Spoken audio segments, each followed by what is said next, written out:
সুপ্রিয় অষ্টম শ্রেণীর শিক্ষার্থীরা, ইউনিটি এডুকেশন বিডি চ্যানেলটিতে তোমাদের স্বাগতম।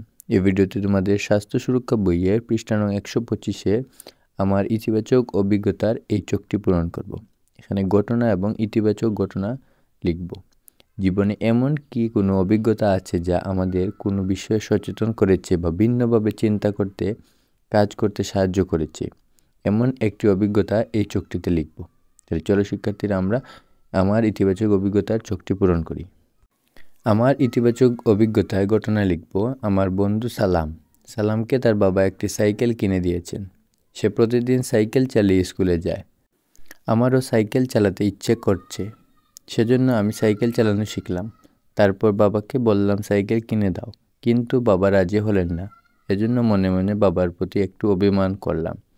অন্য বন্ধুদের কাছে সাইকেল আছে, কিন্তু আমার কাছে নেই। এজন্য একটু মন খারাপ হচ্ছিল। ইতিবাচক অভিজ্ঞতা লিখব। কয়েকদিন পরে হঠাৎ খবর শুনলাম সালামের একটা মারাত্মক অ্যাক্সিডেন্ট হয়েছে।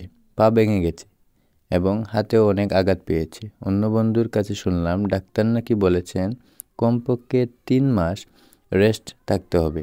তখন বুঝতে পারলাম বাবা কেন আমাকে সাইকেল কিনে দিতে রাজি হননি। এ পরিস্থিতিতে আমিও পড়তে পারতাম। মনে মনে বাবার প্রতি কৃতজ্ঞতা নিবেদন করলাম। তাহলে শিক্ষার্থীরা, এই ছিল তোমাদের স্বাস্থ্য সুরক্ষা বইয়ের পৃষ্ঠা নং 125-এর চোখটির সমাধান। ভিডিওটি ভালো লাগলে অবশ্যই চ্যানেলটি সাবস্ক্রাইব করতে ভুলবে না।